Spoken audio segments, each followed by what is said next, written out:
Señores, hablaremos hoy de cabezas extrañas y misteriosas. Es un tema de miedo. A mí las cabezas separadas del cuerpo me dan mucho miedo, y solo hay una cosa que me da más miedo, que son las cabezas que están junto a un cuerpo. Comenzaremos por la mitología griega. Famosa fue la cabeza de Orfeo. Como sabemos, Orfeo fue el poeta más grande, más famoso de todos los tiempos, poeta y cantor.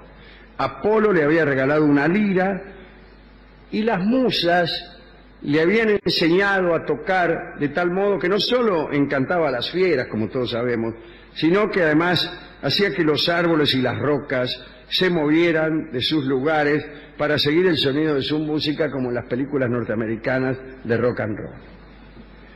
En Zona, Tracia, algunos de los antiguos robles de la montaña se alzan todavía en la posición de una de sus danzas. Les parecerá que esas posiciones angulosas que tienen algunos árboles, particularmente cuando carecen de hojas, recuerdan ciertamente a algunos bailarines, y parecen que los árboles hubieran estado bailando y, sorprendidos por el paso de un viajero, hubieran dejado de hacerlo, al menos hasta que el viajero terminara de pasar.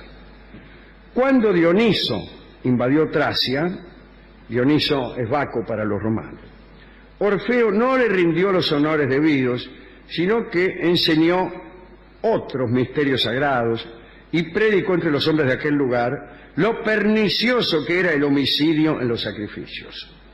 Ofendido, Dioniso hizo que lo atacaran las Ménades, y las Ménades lo despedazaron. Arrojaron su cabeza al río Ebro con H, no debe confundirse con el Ebro del norte de España. Sí. Pero quedó flotando el melón y siguió cantando hasta llegar al mar. Hay que ser pertinaz con el canto, ¿eh? Te cortan la cabeza, queda la cabeza flotando en el río y la tipa sigue cantando. Ejército del Ebro, Bien. Llegada al mar, las corrientes marinas condujeron el velero a la isla de Lesbos.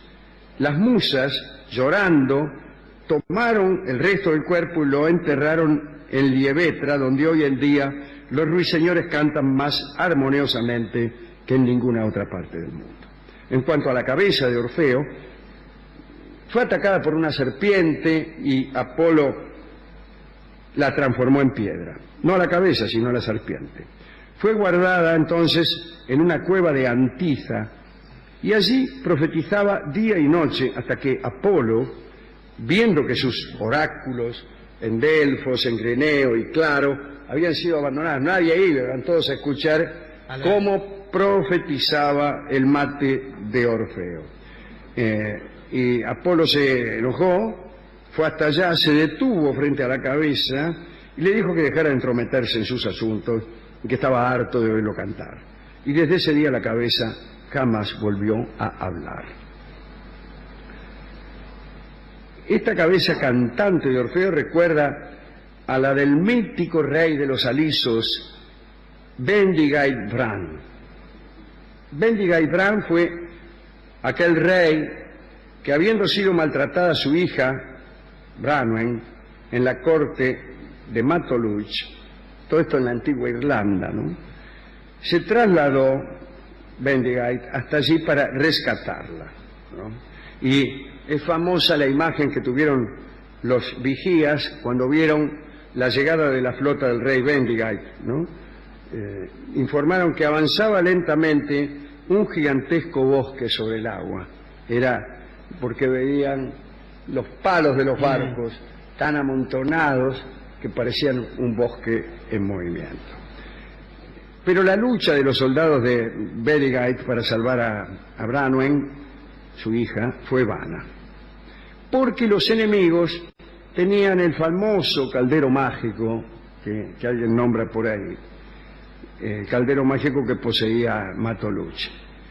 Y ese caldero servía para resucitar a los muertos. Entonces cuando los guerreros de Bendigeid mataban a alguno, los tipos lo metían adentro del caldero y salía otra vez vivo, y así no hay guerra que se pueda aguantar. Claro, no vale. Al final Bendigeid fue herido con una flecha venenosa y entonces le pidió a sus hombres que lo decapitaran. Dijo: miren, muchachos, me acaban de herir con una flecha venenosa que me produce indecibles quebrantos. Por favor, decapitadme. Muy bien, le cortaron el melón. Y él dijo entonces, o quizá lo dijo antes: tomad mi cabeza, llevarla a Lundain y enterrarla en ese lugar con el rostro orientado hacia la Galia. Ya era un asunto, ¿no? Allí mi cabeza será tan agradable compañía como en los mejores momentos en que estaba sobre sus hombros, dijo el tipo. Y todos se miraban. No crea, no crea. Finalmente le cortaron la cabeza, procedieron como él indicó, y desde ese día canta melodiosamente junto a la roca de Harlech sin detenerse. Esta es la historia del pesado de Bendigeid Bran, otro que no deja de cantar ni cuando le cortan la cabeza. Parece Manuel Moreira. Bien. Otra historia, acá viene una que no contaré, pero esta sí. Esta sí. En la mitología romana aparece la leyenda de Olo. Parece que un día, en los primeros años de Roma, mientras unos hombres excavaban en la cumbre de la colina del Capitolio de Roma para construir los cimientos del templo de Júpiter Óptimo, hallaron en la tierra un cráneo enorme. ¿Qué es esto? Un cráneo enorme. Y se atribuyó ese cráneo a un cierto gigante, Olo, lo cual valió al Capitolio su nombre, de Caput Oli, que más tarde se habría convertido en Capitolium. El encuentro fue interpretado como signo o premonición de la grandeza de la futura Roma, que con el tiempo y para los adivinos se transformaría en la cabeza del mundo. En el norte de nuestro país se habla de la humita, que quiere decir cabecita en quechua. El idioma quechua es muy fácil.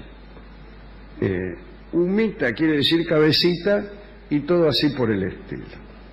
Se trata de una cabeza humana de larga y enmarañada cabellera que vaga sola en la noche, rodando por el suelo, o mejor, volando a ras del suelo, eso es mejor.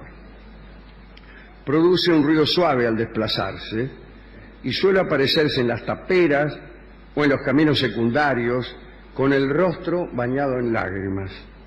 Hay veces en que implora piedad o pide ayuda para salir de su angustiosa situación, aunque nadie sabe cuál es esa situación. Siempre quiere contar al viajero su aflicción, pero los viajeros se aterrorizan con la presencia de esta cabeza y salen rajando. Algunos no le temen y afirman que hacerse acompañar por ella en una travesía nocturna es una protección eficaz contra los malos espíritus, como por ejemplo la humita. También hay versiones terribles de esta leyenda. Hablan de viajeros que se trabaron en lucha con ella hasta el amanecer, y otros que explican que quien escucha las palabras de la humita pierde las propias.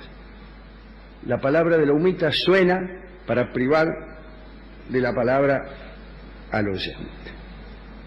Voltaire también ha hablado de cabezas misteriosas y cuenta esta historia que tiene alguna gracia.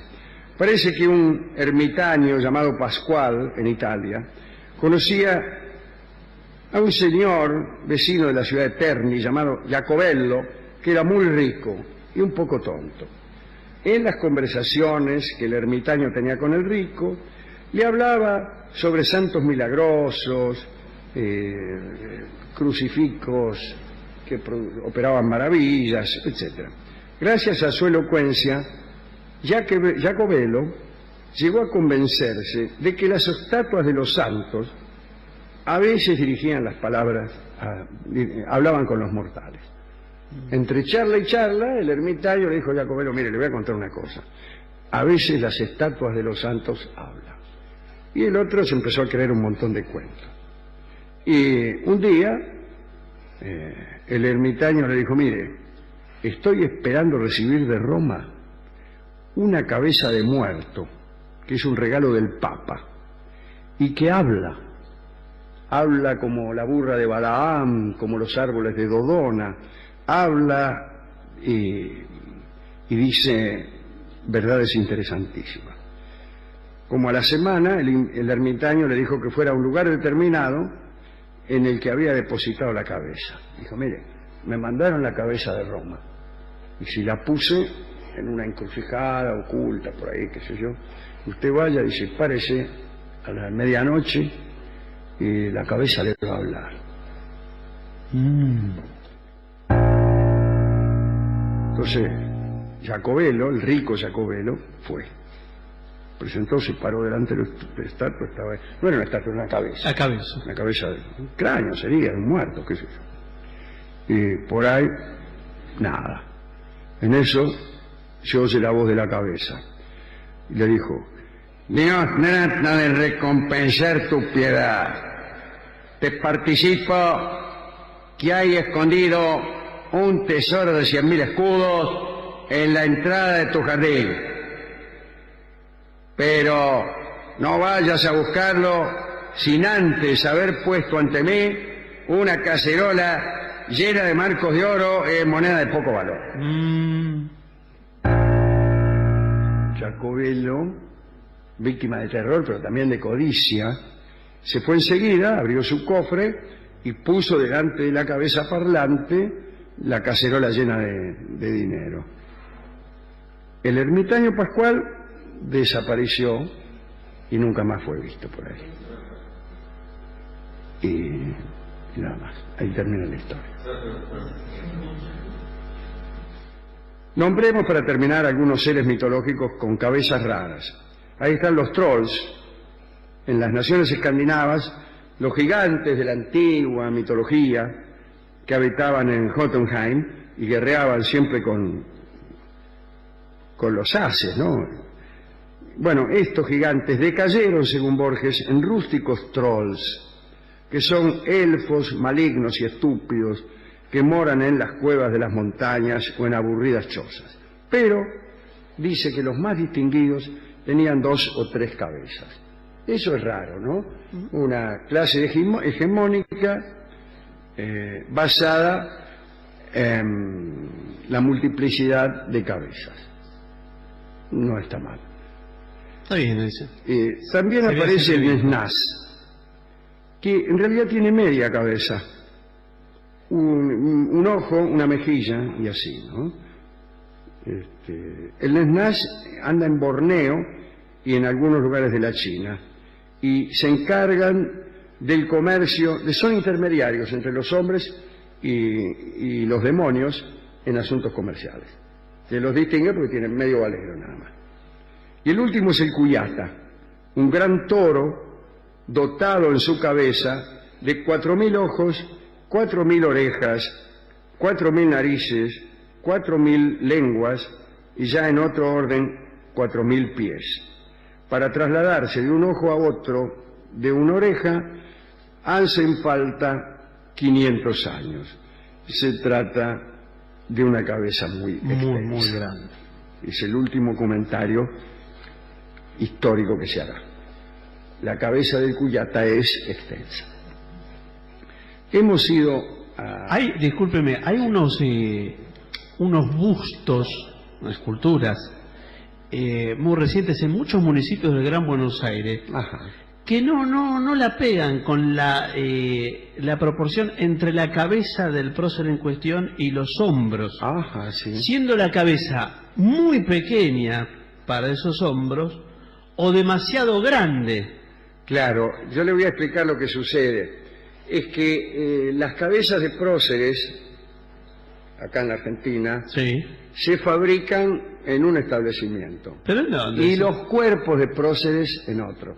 Es otro proveedor. Es otro proveedor, son otros escultores, y a veces la comunicación no es buena, y sí. A mí me da la sensación, discúlpeme, no quiero denunciar aquí ninguna corruptela, pero por ahí tienen cabezas y dicen, mira, vamos a inaugurar una plaza Juan Bautista Alberdi.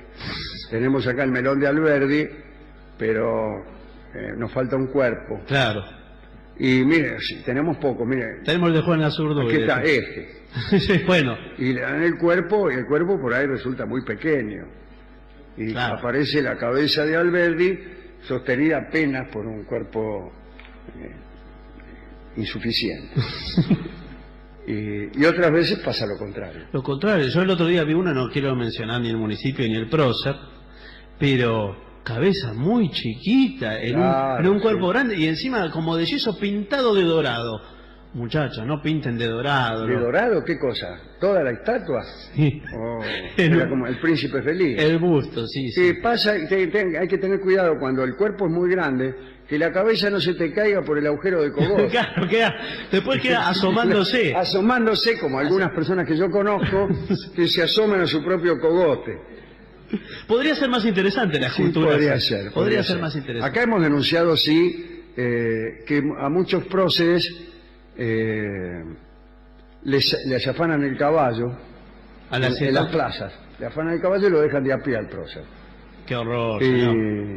Y bueno, se ha dado el caso de próceres de a pie que son trasladados a otra plaza donde lo ponen en ancas de un prócer acaso más encumbrado.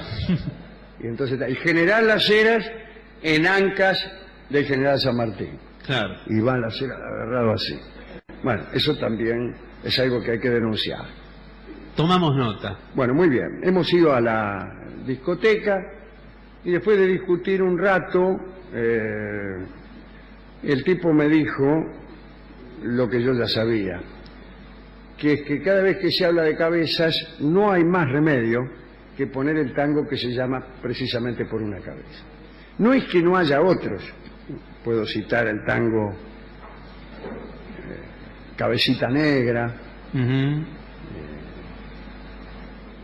Puedo citar la canción brasileña Cabeza Hinchada, pero no son suficientemente representativos. Debe haber otros también. Hay más, sí, claro. No me vienen a la cabeza. ¿Cómo? No me vienen a la cabeza. Sí. Vamos a escuchar entonces a Carlos Gardel en este tango que se llama Por una cabeza y que fue compuesto pensando evidentemente en estos casos que acabamos de enumerar. Adelante.